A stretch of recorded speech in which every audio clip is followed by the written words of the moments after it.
Soomaaliya dadka maanta ay ku tashanayso oo mustaqbalka ah oo la sugayo adinka waaye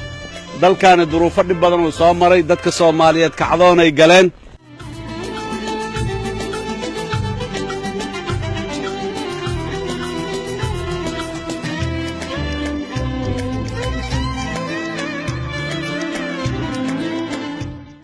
adinku aad fasaxina daartiin macal makiinadiin oo fasaxantii roobka annaga korkeena cows ka soo bixin maayo waa joogaynaa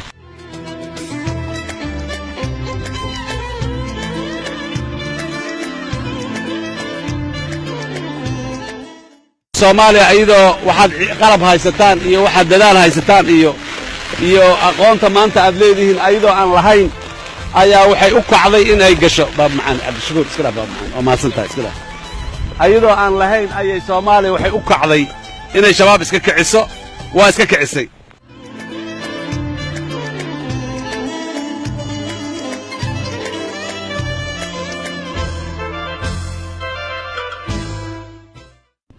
qofka hadiyada ugu qaalisan oo bixi naftiisa waa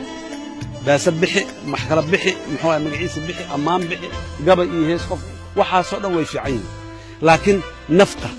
qof naf isbaar guri uga soo tagtay oo mid hadoo bixiyo mid kale ay u imaanaysaa ma jiro waxa aad bixiseen waa naftiina waxa ugu qiimo badan waaye adoo meeshaas ay ka joogto oo naftaadi keenay haddana qaab darre iyo waa discipline xun yahay iyo meelaha dadka ugu tago gacmaystaa iyo maxaan ku raadayay gabdhaha Soomaalida meelaha joogo muxuu ahay oo muxuu waxeeyaa iyo in lagu yiraahdo ay macna ma sameynayso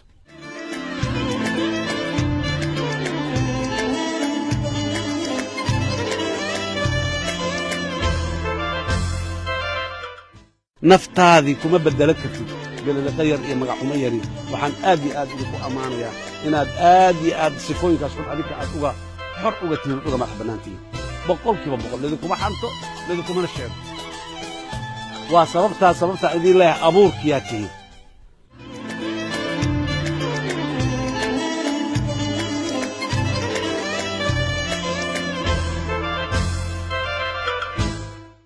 abuurkiyaa tihiin waa la idin xulay waxa la idin tartansiinayo tijaabada la idin gelinayo la idin kala hufayo oo la leeyahay intaasaa inta la keenaa intaan basaa ka soo baxday intii kale muxuu ahay waa soo bixi weyday waxa loo leeyahay waxa waaye abuurkiyaa tihiin waxa idinka dambeeyo dhan inay qurxoonaadaan ay fiicnaadaan ay xoog bataan ay niyad samaadaan oo waddadaas aad maanta adig u jiidaysaan maraana la rabaa